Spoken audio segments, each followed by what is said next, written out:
और यदि आप धर्म के निमित्त से करोगे तो यह बहुत अच्छा माना जाएगा। इस बात को समझना। हम प्रभु से सांसारिक विषय भोग नहीं मांग रहे हैं। प्रभु की भक्ति करके ये नहीं चाह रहा है कि व्यक्ति सांसारिक विषय भोग को प्राप्त कर ले, रुपया पैसा। क्या प्राप्त करने की भावना माई आ रही है? मेरी शक्ति बढ़ सके, शरीर की रोगों से लड़ने की शक्ति का विकास हो सके। किस लिए? मेरा शरीर मजबूत हो तो विषय को भोगूंगा नहीं, साधना करूंगा। तो अन्य जो मिथ्या मार्ग को आप अपनाते हो उनसे बचने के लिए तरीका बता रहे हैं। तो जब हम लाल रंग से पुष्पदंत अथवा पद्मप्रभ अथवा वासुपुष्प का ध्यान करेंगे तो हमारा कॉन्फिडेंस लेवल भी अपने आप बढ़ेगा, आत्मविश्वास बढ़ गया तो व्यक्ति अच्छे से अपने नियमों को पालन कर सकता है। अब जो बहुत ज्यादा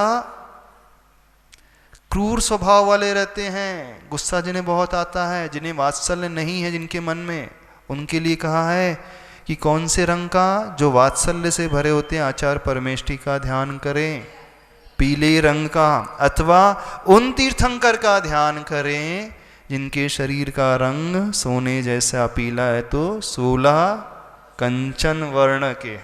समझ में आ रहा है कि नहीं? नहीं समझ में आ रहा है? हाँ, क्या पूछना है? नमस्ते महाराज जी। महाराज जी, जैसे आपने बताया कि रत्नों का इफेक्ट पड़ता है क्या? जैसे कोई मूंगा पहनता है, कोई मणि। हमें हम ज्योतिष बन करके तो बैठे नहीं है, साइंटिफिक रीजन है। वो कुछ हेल्पफुल हो जाता है ना उस रत्न से, उस स्टोन से पर्टिकुलर वो रेडिएशन निकलती है, वो रेडिएशन व्यक्ति के लिए हेल्दी हो जाती है, हेल्पफुल हो जाती है। अल्टीमेटली हमारे भाव ही, हमारे कर्म ही कार्यकारी होते हैं, लेकिन वो वैल्यू एडिशन का काम करते हैं। जैसे फॉर एग्जाम्पल, आप तैर रहे हों और पानी का बहाव जिस दिशा में है, हवा का बहाव जिस दिशा में है, और उसी दिशा में आप तैर रहे हो तो पानी वो हवा आपके लिए सपोर्टिव रोल अदा करेगी। वो पानी हवा तैरा नहीं रही है, लेकिन वो विघ्न उपस्थित नहीं कर रही, बल्कि आपके लिए हेल्प कर रही है। तो ये जो चीज़ें हैं इस अपेक्षा से थोड़ा सा आपके लिए हेल्पफुल हो जाएंगे, पर अल्टीमेटली काम तो हमारा कर्म ही करेगा और हमारे भाव ही करेंगे। ये कितना वैल्यू देंगी? हार्डली 1-2%, ज़्यादा वैल्यूएशन नहीं होता इनका। पर उसको पहन करके व्यक्ति समझने लगता है कि मुझे कुछ मिल गया है, तो उसका आत्मविश्वास बढ़ने लगता है, फिर वो आत्मविश्वास कार्यकारी होता है। इस कारण कोई पंडित आपको बोल देता है तो आपको लगता है कुछ इलाज कर लिया मैंने, अब वो सब कुछ अच्छे से बढ़ जाए। तो जो कार्य आप स्टोन से कर रहे हैं उससे कई गुना कार्य, बहुत अच्छा तरीका हम बता रहे हैं। इन प्रभु की भक्ति इससे करोगे तो हजारों नहीं लाखों गुना फल इससे मिलेगा। ये रत्न आदि उतने ज़्यादा इफेक्टिव नहीं होते हैं, इफेक्टिव होती है हमारे भाव। और वह भाव कब ज़्यादा बढ़ेंगे? जब हम ऐसे प्रभु की भक्ति इस रंग के अनुसार करेंगे। तो इसमें मिथ्यात्व का दोष नहीं है, समझना इस बात को, ये मिथ्यात्व नहीं है। हम अपने विल पावर को, कॉन्फिडेंस को बढ़ाने के लिए सिद्ध परमेष्टि का स्मरण कर रहे हैं, हम अपने वात्सल्य गुण को बढ़ाने के लिए कर रहे हैं, समझना। तो जो अपने इस कषाय को लेकर के बैठे हैं, क्रोध को लेकर के, जिनके मन में ईर्ष्या ज़्यादा होती है, उनसे कह रहे हैं तो अपनी ईर्ष्या को कम करने के लिए कौन से तीर्थंकर का ध्यान करें? जिनका स्वर्ण जैसा रंग है। कोई कहता है ना कि किसका शनि ग्रह कमजोर है राहु केतु पर सिरगम कर रहा है, तो बोलते हैं ना मुनि श्रीनाथ भगवान की पूजा करो, अरिष्ट निवारक, शनि निवारक मुनि। क्यों कहा गया है? मुनि श्रीनाथ भगवान का रंग सांवला, शनि ग्रह का रंग सांवला, उसकी फ्रीक्वेंसी मैच कर जाती है, इसके पीछे लॉजिक है। तो उस तीर्थंकर की उस रंग सहित भक्ति करने से उस प्रकार की पुण्य वर्गणा एक्स्ट्रा आने लगती है। इसलिए महाराज जी, और जैसे ब्लैक रंग तो अशुभ माना जाता है, क्या? साधु पर ब्लैक कलर का जो रंग है काला, हाँ, काला रंग अशुभ नहीं माना जाता है। काला रंग जो है अवशोषण का प्रतीक होता है। जैसे छाता होता है ब्लैक कलर का, वो गर्मी को सोख लेता है, ऐसे ही जो साधु का ध्यान होता है वो हमारी कषाय की गर्मी को सोख लेता है। तो ऐसे जिनके मन में कषाय ज़्यादा है वे मुनि श्रीनाथ भगवान, नेमिनाथ भगवान का ध्यान करेंगे तो कषाय को कंट्रोल करने में वह सहायता मिलेगी। समझ में आ रहा है कि नहीं समझ में आ रहा है? लॉजिकली बता रहे हैं, इसमें कोई आकांक्षा नहीं, फल बताया जा रहा है ये करना। तो हमारे यहाँ आचार्य भगवान ने प्रभु की स्तुति रंगों के अनुसार भी की है। जब स्वयंभू स्तोत्र पढ़ते हैं आचार्य समंतपद स्वामी जी, पद्म प्रभ पद्म पलाशलेश पद्मालयालिंग करते हैं ना, पद्म प्रभु पद्म प्रभ पद्म पलाशलेश, लाल रंग के हैं, आपका शरीर का वर्ण लाल रंग का। जब मनुष्यनाथ भगवान की कैसे स्तुति करते हैं तो अधिगद मुनि सुव्रत स्थितिर, उसमें भी काले वर्ण का वर्ण, बोले आपका रंग कैसा है, मयूर कंठ के समान हे प्रभु आपका शरीर का रंग है, ऐसे मैं आपकी स्तुति कर रहा हूँ। तो वह शरीर आश्रित स्तुति भी होती है, वर्णाश्रित स्तुति भी होती है। मुख्यतः उद्देश्य तो आत्मा के गुणों का करना है, लेकिन वो आत्मा कहाँ रहेगी, उस शरीर में। तो हम तो शरीर से ही आत्मा की पहचान करेंगे ना, तो शरीर की स्तुति भी आत्मा की ओर लेकर के जाने वाली होती है, इस अपेक्षा से। हाँ, नमोस्तु महाराष्ट्री। महाराष्ट्री मुनि सुब्रतनाथ भगवान और नेमिनाथ भगवान का रंग सांवला बताया गया है। हाँ, तो पार्श्वनाथ भगवान को भी सांवलिया पार्श्वनाथ वो बोलते तो कहते हैं उनका रंग थोड़ा सा ग्रीनिश शेड को लेकर के हरा सा, कुछ कुछ मिलता जुलता है, इस प्रकार से है। महाराष्ट्री जैसे वो भजन में लिख दिया सांवलिया पारसनाथ, पर मूल रूप से पारसनाथ भगवान तो हरे रंग के आते हैं। शास्त्रों में जो वर्णन आचार्य पूज्यपाद स्वामी जी ने भक्ति में जो वर्णन लिखा है हरे रंग, सो पार्श्वनाथ और पार्श्वनाथ। अब एक होता है 24 भगवान का भी ध्यान होता है, ह्रीम का ध्यान, ह्रीम में 24 तीर्थंकर का ध्यान भिन्न भिन्न रंगों से भी होता है। परिश्रम पर में हम करा नहीं पाए शायद उस दिन, हाँ इस प्रकार का ध्यान कभी करा देंगे। तो 24 तीर्थंकर भगवान का ध्यान, उनकी भक्ति शरीर के रंग से भी की जाती है, तो उसका भी बहुत लाभ होता है।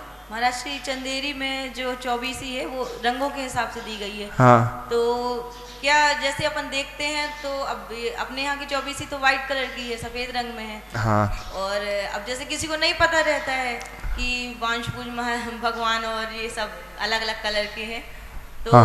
कैसे समझ में आएगा महाराष्ट्र की किस भगवान के सामने कैसी भक्ति करनी चाहिए? अरे तो इतना स्वाध्याय तो कर लो, कम से कम इतना तो जान लो कि हमारे 24 तीर्थंकर भगवान जो है कौन से शरीर के हैं, कौन से रंग के हैं, कितने उनकी आयु थी, कितनी उनके शरीर की ऊंचाई थी। हाँ, और ये सरल तरीका, ये 2 याद कर लो, 2 गोरे 2 सांवले 2 हरियल 2 लाल 16 कंचन, बस हो गए। बड़ा सरल है। तो दुनिया की इतनी सारी बातें याद कर लेते हो तो इतनी सी बात याद नहीं कर सकते? दुनिया का सारा कुछ पढ़ लेते हो तो इतना सा स्वाध्याय नहीं कर सकते? तो जिन तीर्थंकर की भक्ति आप लोग रोज कर रहे हो, कब से कम उन तीर्थंकर के बारे में समझ तो लो। समझ में आ रही है बात? नहीं समझ में आ रही? तो यहाँ पर जब अशोक वृक्ष प्रातिहार का वर्णन चल रहा है, तो जब भगवान के पास आओ तो भगवान को बाद में देखना, पहले प्रभु के अशोक वृक्ष को देखना और ये सोचना धन्य है प्रभु, आपने कैसी साधना की कि अपने जीवन से उस शोक को पूर्णतया निकाल करके अलग कर दिया। कितने निमित्त नहीं मिले होंगे आपके जीवन में शोक करने के, लेकिन आप उससे अप्रभावित रहे। इसलिए मैं इस अशोक वृक्ष सहित आपको देख रहा हूँ, आपकी पूजन कर रहा हूँ कि जब जब मेरे जीवन में भी शोक के निमित्त आए, कुछ ऐसी परिस्थिति निर्मित हो जाए, तो मुझे प्रभु इतनी शक्ति देना उस शोक के क्षणों को मैं बहुत अच्छे से झेल सकूं। फिर देखना कितना लाभ होता है। महाराज जी, पार्श्वनाथ और सुपार्श्वनाथ हरे रंग के उनके ध्यान करने से क्या होता? उस प्रकार की एनर्जी हमें ज़्यादा मिलेगी, पुण्य वर्गणाएं ज़्यादा आएंगी उस रंग से ध्यान करने से, उस प्रकार का पुण्य का अर्जन होता है। कुल मिलाकर के कार्य जो भगवान नहीं कर रहे हैं, देखना कार्य वो ग्रह नहीं करते हैं, कार्य हमारा ही पुण्य कर्म करता है और वह पुण्य कर्म हमारे भावों के माध्यम से पैदा होता है, बंधता है। तो ये जो प्रभु के रंग हैं उस प्रकार की विशुद्धि को जगाने में सहयोगी होते हैं, इसलिए कहा जाता है। तो सबसे कहना है जब प्रभु की वेदी के समक्ष आओ तो ऐसे ही प्रभु को ही स्तुति नहीं किया करो। जब 46 मूल गुण रखे हैं तो हर एक प्रातिहार का अपना अपना महत्व है कि नहीं है? कि नहीं? ऐसे दिखाने के लिए, शो के लिए थोड़ी है ये प्रातिहार। हाँ, वेदी में अपन ने अशोक वृक्ष बना दिया तो वेदी बहुत सुंदर दिखेगी, झिलमिलाती हुई दिखेगी, सोने लगेगा उसमें, वृक्ष सुंदर सुंदर दिखेगा। शो के लिए नहीं होती ये वेदियाँ। ये भगवान का जो परिकर, अष्ट प्रातिहार का परिकर, वो भगवान के उस वैभव को बता रहे हैं और मूल रूप से भगवान के वैभव को भी नहीं, भगवान के द्वारा पूर्व में की गई साधना को बताने वाला है कि प्रभु आपने ऐसी साधना की कि शोक के निमित्त क्षण उपस्थित होने पर भी आप उससे अप्रभावित रहे। इसलिए मैं आपको नमस्कार कर रहा हूँ, आपके दर्शन कर रहा हूँ, पूजा कर रहा हूँ कि जब जब मेरे जीवन में भी इष्ट वियोगज रूपी आर्त ध्यान के निमित्त मिले, कई बार मिलते हैं। सबसे ज़्यादा वो परेशान आज का मानव जो रहता है, किस लिए रहता है? अरे मेरी प्रिय वस्तु नहीं मिल रही है ना, कपड़े नहीं मिल रहे हैं, स्वास्थ्य चला गया है, ऐसा हो गया है, वैसा हो गया है, वो खो गया है, बेटा चला गया है, कब आएगा? जो था आपके पास उसका वियोग हो जाता है। पहले तो बहुत धन था, अब कम हो गया है। पहले दुकान बहुत अच्छी चलती थी, अब कम हो गई है। पहले ग्राहकी बहुत होती थी, अब उतनी ग्राहकी नहीं हो रही है। अब टर्नओवर धीरे धीरे कम हो गया है, कंपटीशन बहुत बढ़ गई है। 5 से 5 साल पहले तो टर्नओवर फर्स्ट क्लास था कि आपको प्राप्ति थी, पहले संयोग था आपके पास इष्ट का। अब वो जो संयोग था उसका वियोग हो चुका है, छूट चुका है। नौकरी चली गई, पैसा कम हो गया, दुकान कम हो गई, प्रॉपर्टी कम हो गई, दुकान नहीं चल रही है, पुत्र चला गया है, मित्र चला गया है, वस्तुएं चली गई, धन संपदा चली गई। जो जो आपको अच्छा लगता था उसे लेकर के वियोग जन्य दुख हमेशा व्यक्ति करता रहता था। करता था कि नहीं? तो उसके कारण वो शोकाकुल हो जाता था। तो शोक को जीतने के लिए अशोक वृक्ष सहित प्रभु की भक्ति किया करें। तो देखोगे कि नहीं अशोक वृक्ष को? नहीं देखोगे? हाँ, आप तो अशोक वृक्ष को देखोगे, हाँ अशोक का वृक्ष अच्छा दिख रहा है। क्या देखोगे? हाँ बहुत सुंदर अशोक वृक्ष बनाया है। बोले सोना बहुत लगाया अशोक वृक्ष में इस बार। क्या लगाया? सोना बहुत लगा अशोक वृक्ष में। फाइन, एकदम बढ़िया। कितना? 400 ग्राम लग गए, 300 ग्राम? अब आपका दिमाग जो है उसकी गणना में चला जाएगा, कितना सोना लगा है। हाँ, बनियागिरी चलने लगी, सारा दिमाग उसी में लगा हुआ है।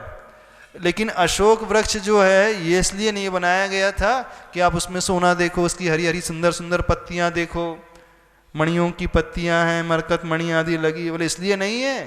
क्योंकि जो अशोक वृक्ष होता है वो पृथ्वी कायी का अशोक वृक्ष होता है, वनस्पति कायी का अशोक वृक्ष नहीं होता है। भगवान के सम्मोसरण में जो अशोक वृक्ष प्रातिहार होता है वनस्पति कायिक नहीं होता है। नहीं, ऐसा नहीं है कि उसमें ये हरी हरी पत्तियां, वो काय का अशोक वृक्ष होता है पृथ्वी कायिक, भिन्न भिन्न धातुओं का, मणियों का। मरकत मणि है, स्वर्ण धातु है, चांदी है, उसमें पुखराज आदि भिन्न भिन्न जो रत्न होते हैं, बड़े बड़े प्रेशियस स्टोन्स होते हैं, वो प्रत्येक स्टोन उस अशोक वृक्ष में लगे रहते हैं। तो वो उस वैभव को प्रदर्शित करने वाला होता है। हाँ, बढ़ता नहीं, वो तो फिक्स हो गया, 12 गुना बढ़ा रहेगा। जितने भगवान की काया रहेगी उससे 12 गुना ऊंचा जो है हाइट को लिए हुए अशोक वृक्ष रहता है। फिक्स रहता है, उतना ही रहेगा। वो बढ़ेगा थोड़ी, उसकी ग्रोथ नहीं होगी। वो तो कुबेर द्वारा बनाया हुआ है। और वो मणियों का, सोने का, चांदी का और भिन्न भिन्न प्रेशियस मेटल्स जो हैं और प्रेशियस स्टोन्स लगे हैं, प्लेटिनम, पैलेडियम, मरकत मणि, नील मणि, पूरा वर्णन उसमें देखो। तो यहाँ पे आभाति रूपम अमलम भवतः नितांतम। हे प्रभु, आपका जो अमल सुंदर रूप है उसमें प्रतिभाषित हो रहा है, ऐसे अशोक वृक्ष रूपी प्रातिहार के नीचे प्रतिभाषित हो रहा है। महाराज जी, जो अनंत पद्मेष्टि का जो रूपस्थ ध्यान होता है उसमें 8 प्रातिहार से है, उनका चिंतन। हाँ, तो रूपस्थ ध्यान होता है उसमें 8 प्रतिहार से चिंतन कर सकते हैं। लेकिन अष्ट प्रतिहार देखने मात्र से कुछ नहीं होगा, वो भाव भी तो लाना है कि अशोक वृक्ष उन्हें क्यों मिला। यानी ये अशोक वृक्ष तो हो गया गिफ्ट। जैसे किसी विद्यार्थी ने यूनिवर्सिटी में टॉप किया, तो फिर क्या होता है? वाइस चांसलर आता है, कुलपति आता है, उसका सम्मान करता है, होता है कि नहीं? उसे गोल्ड मेडल मिल दिया जाता है। तो वो गोल्ड मेडल क्या गोल्ड के देखने के लिए होता है? गोल्ड मेडल जो पहनाया जा रहा है उसका सम्मान गोल्ड मेडल से हो रहा है, तो वो क्या प्रदर्शित करता है कि उस स्टूडेंट ने कितनी मेहनत की, पूरी यूनिवर्सिटी का टॉपर रहा, इतने सारे हजारों की संख्या में स्टूडेंट्स थे, लेकिन सबको पीछे छोड़ करके उसने टॉप लेवल पाई। तो वो गोल्ड मेडल ये सिद्ध कर रहा है उस स्टूडेंट की मेहनत, उस स्टूडेंट की साधना, उसकी तपस्या, उसकी लगन, उसका समर्पण। तो अशोक ठीक ऐसे ही अशोक वृक्ष रूपी प्रातिहार क्या सिद्ध कर रहा है?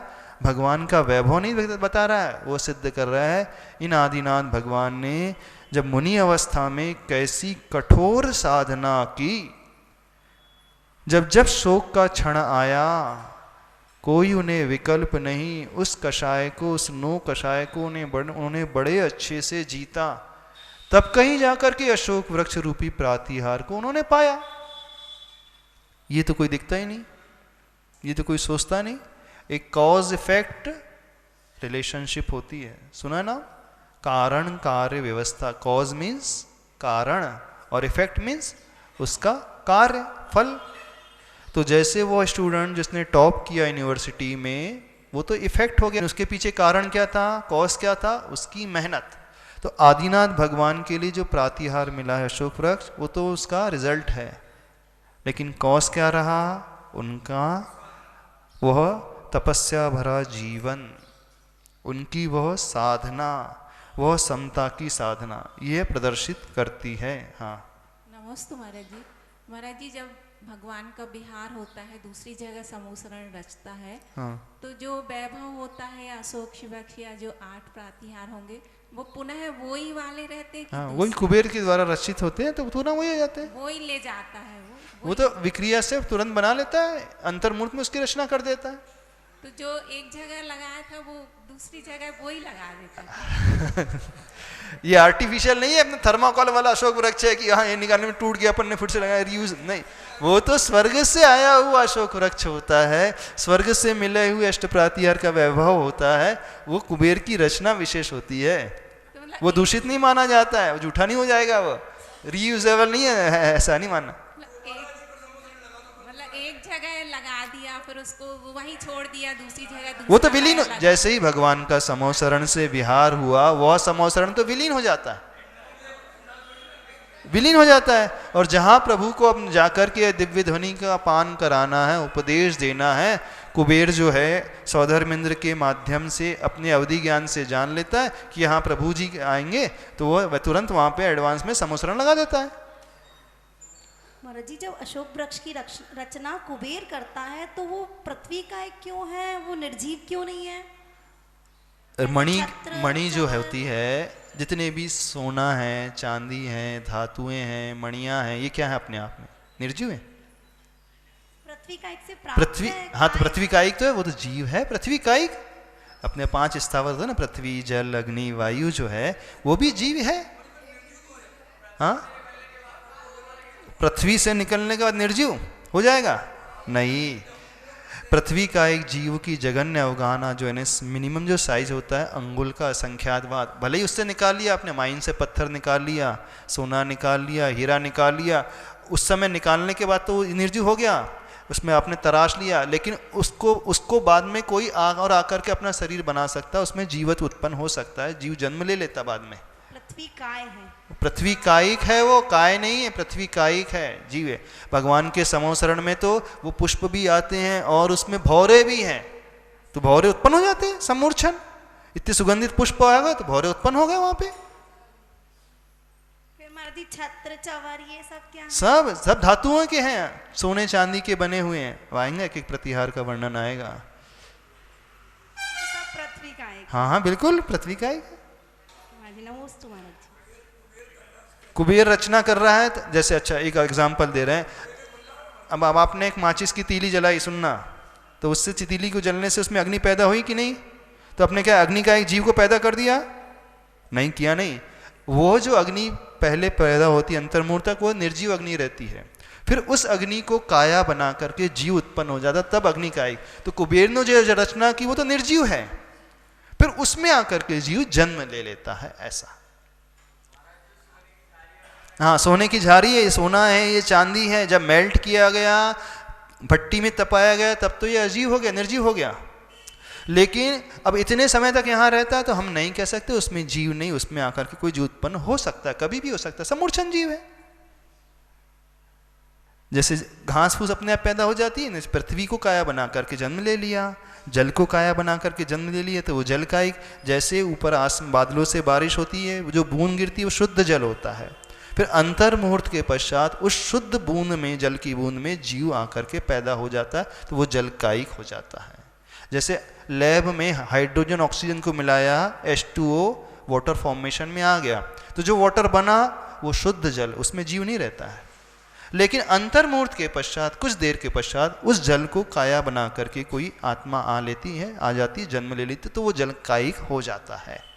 ऐसा समझना, आप गैस जला रहे हैं, उस समय शुद्ध अग्नि है, लेकिन जलते जलते थोड़ी देर बाद उसमें आकर के जीव जन्म ले लेगा, वो अग्नि कायिक हो जाएगी। हाँ, जल और जल कायिक, जल जो है निर्जीव, उबाल लिया वो जल, उसमें से जीव निकल गया, वो निर्जीव, लेकिन उस जल में आकर के आत्मा पैदा हो गई, वो जल कायिक। माचिस जलाई, वो शुद्ध अग्नि, उसमें आकर के जीव ने पैदा जन्म ले लिया, वो अग्नि कायिक।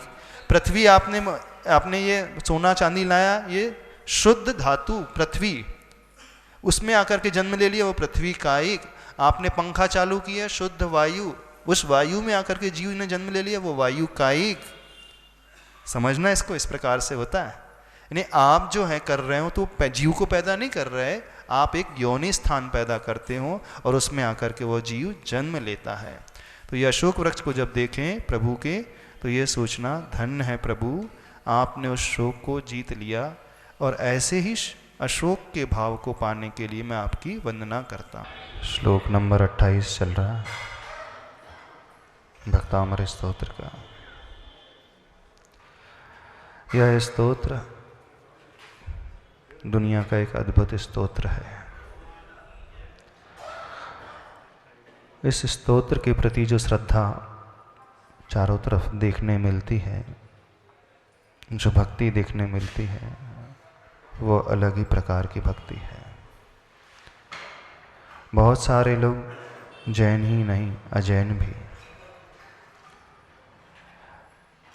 प्रभु की इस स्तुति का प्रयोग अपने जीवन को, अपने शरीर को ऊंचा उठाने के लिए करते हैं।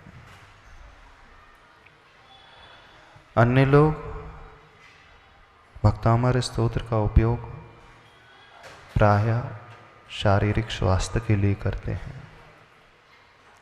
वैसे बहुत सारे जैन श्रावक भी आज वर्तमान में इस स्तोत्र और इसके भिन्न भिन्न श्लोकों का उपयोग अपने शरीर की उन्नति के लिए करने से लगे हैं।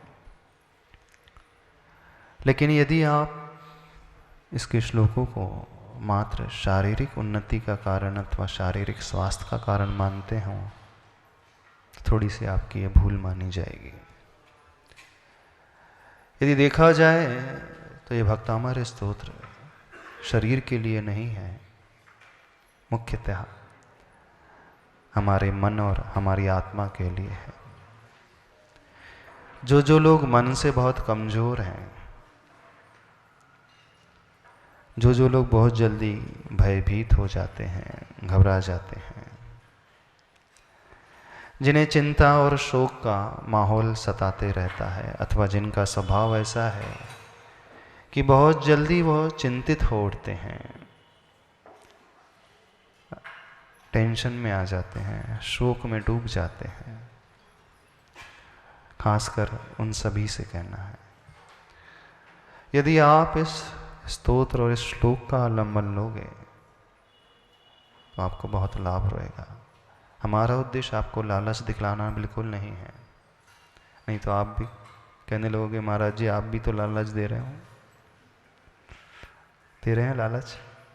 कौन सा लालच दे रहे हैं? क्या आपका मन मजबूत बन जाएगा?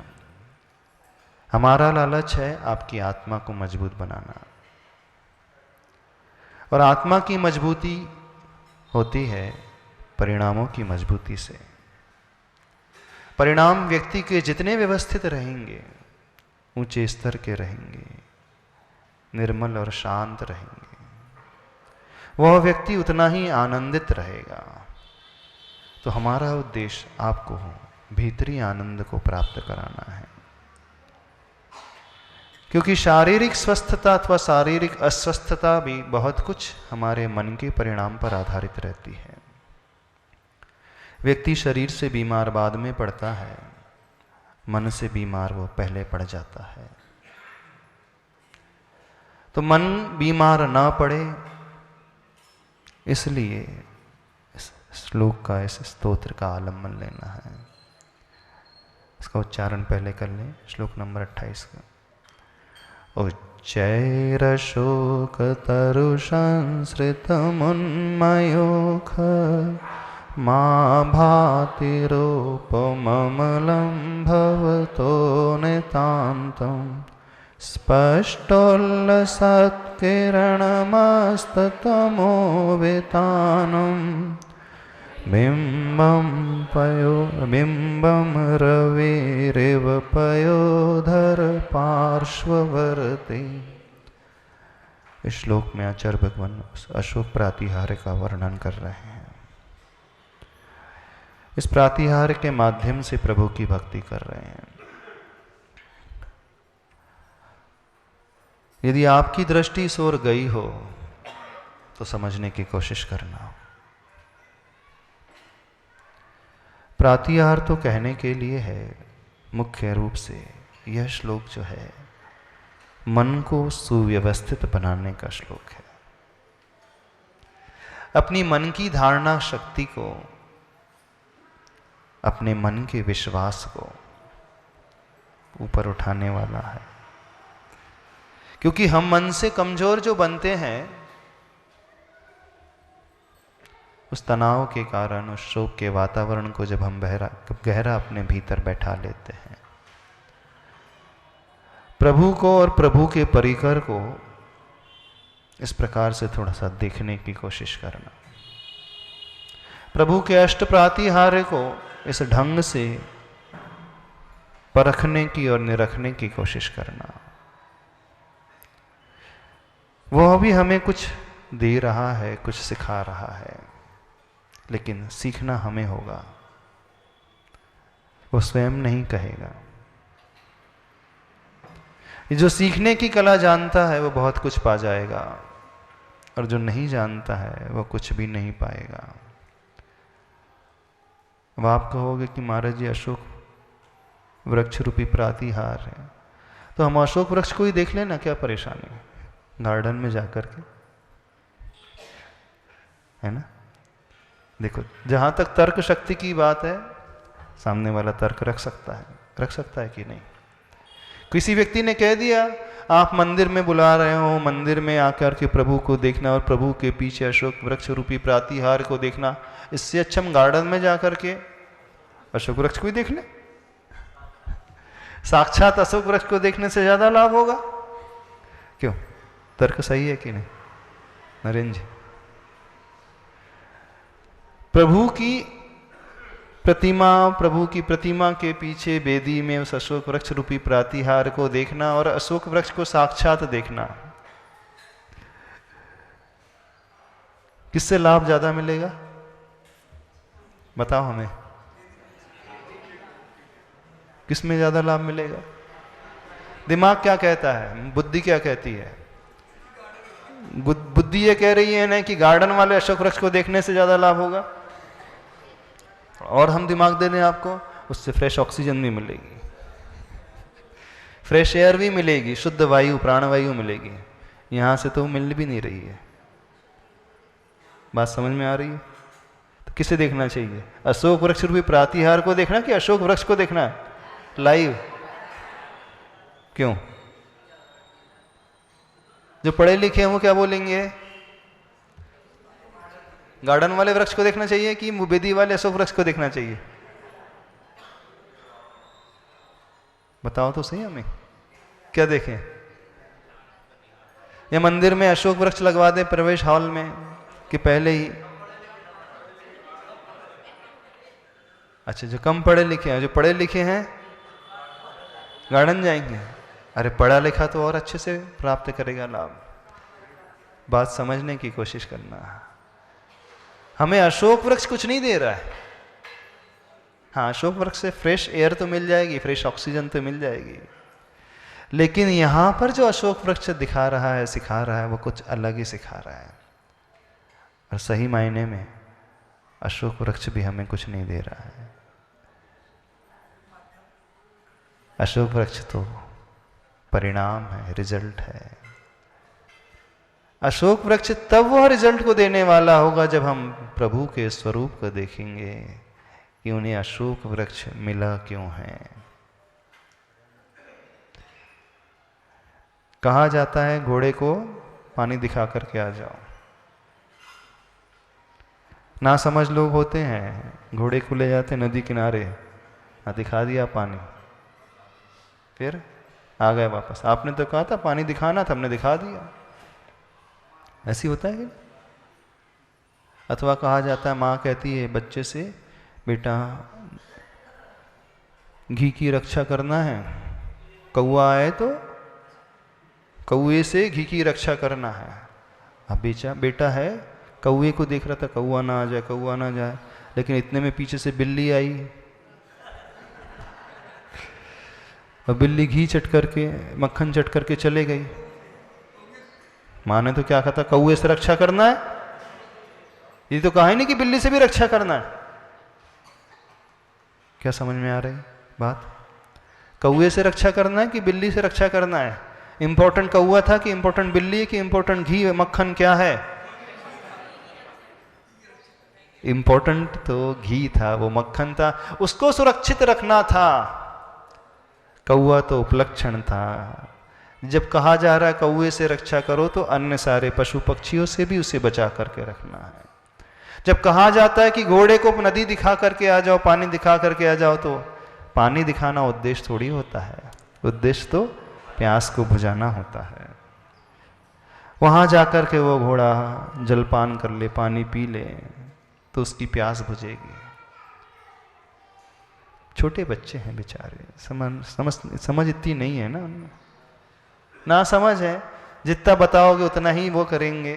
अभी दिमाग कम है थोड़ा सा उनमें।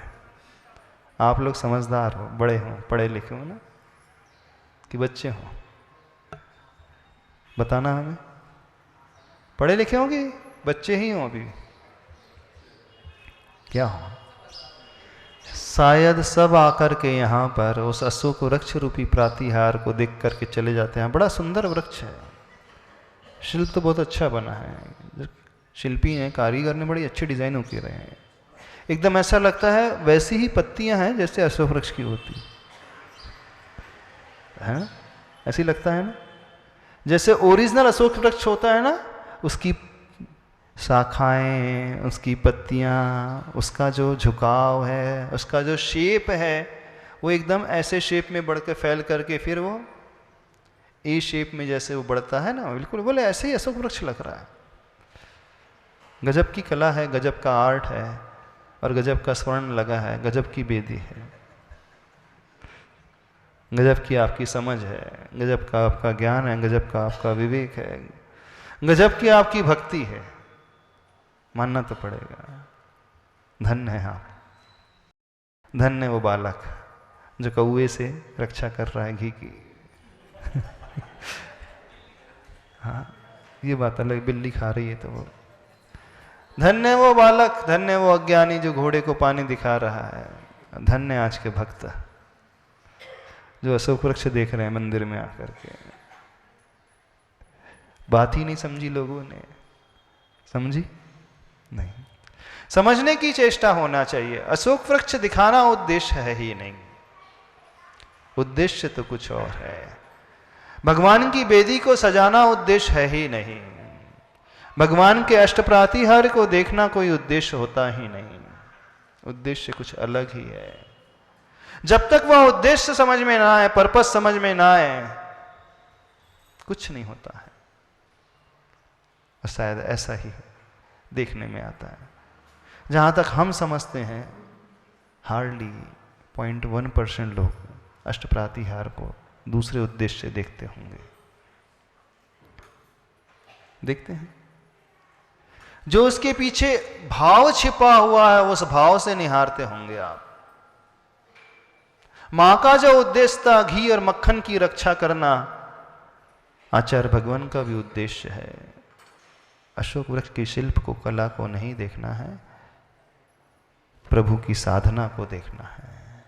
प्रभु को वो अशोक वृक्ष मिला क्यों, यह देखना है। उस प्रातिहार्य को प्रभु ने पाया क्यों, यह देखना है।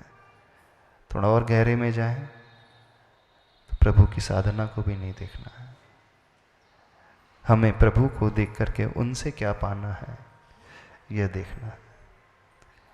गहराई में यदि बात समझना चाहते हो तो, लेकिन ये बहुत गहरी बात हो जाती है, ऐसा लगता है हमें। और सभी लोग बहुत उथले उथले लेवल तक रहते हैं। ऊपरी सतह में रहने वाले अधिकांश लोग मिलते हैं, गहराई में डुबकी लगाने वाले बहुत कम होते हैं। जो गहराई में डुबकी लगाता है वो गोताखोर कहलाता है। रत्न हमेशा गहराई में प्रवेश करने पर मिलते हैं। पानी की ऊपरी सतह में किसी प्रकार का रत्न की प्राप्ति नहीं होती है। हाँ, व्यक्ति का तन अवश्य भीग जाएगा, शरीर भीग जाएगा, लेकिन जो रत्नों की खोज के लिए वो आ जाता है उसे वो नहीं मिलते हैं। आप भी प्रभु के पास आते हो, प्रभु को देखते हो, प्रभु की प्रतिमा को देखते हो, वेदी को देखते हो, क्या भिगोते हो, क्या पाते हो, बताना हमें। क्या पाया आज तक आपने प्रभु के पास आकर के? कुछ पाया कि नहीं पाया? रत्न मिले? नहीं मिले? रत्न है कि नहीं यहाँ पे? कितने रत्न हैं? रत्नत्रय हैं। 3 रत्न हैं। सम्यक दर्शन रूपी रत्न है, ज्ञान रूपी रत्न है, तो सम्यक चारित्र रूपी रत्न है। आपने क्या लिया? महाराज जी, तो मुनियों के रत्न है। आपके कौन से रत्न हैं? हमारे तो ओरिजिनल वाले रत्न हैं, सोने वाला, चांदी वाला, हीरा वाला, माणिक वाला, पुखराज वाला, मोती वाला। आपने शायद यही रत्न देखा होगा। यही देखा है? क्या देखा है, क्या पाया है? आज इच्छा हो रही थोड़ा सा विश्लेषण कर लिया जाए। बहुत दिन हो गए भक्तामर पढ़ाते पढ़ाते, बहुत सारे श्लोक हो गए। आप लोगों ने क्या सीखा है? भक्तामर पढ़ाते पढ़ाते तो इतने ही दिन हुए हैं, लेकिन आपकी भक्ति होते होते बहुत साल हो गए हैं।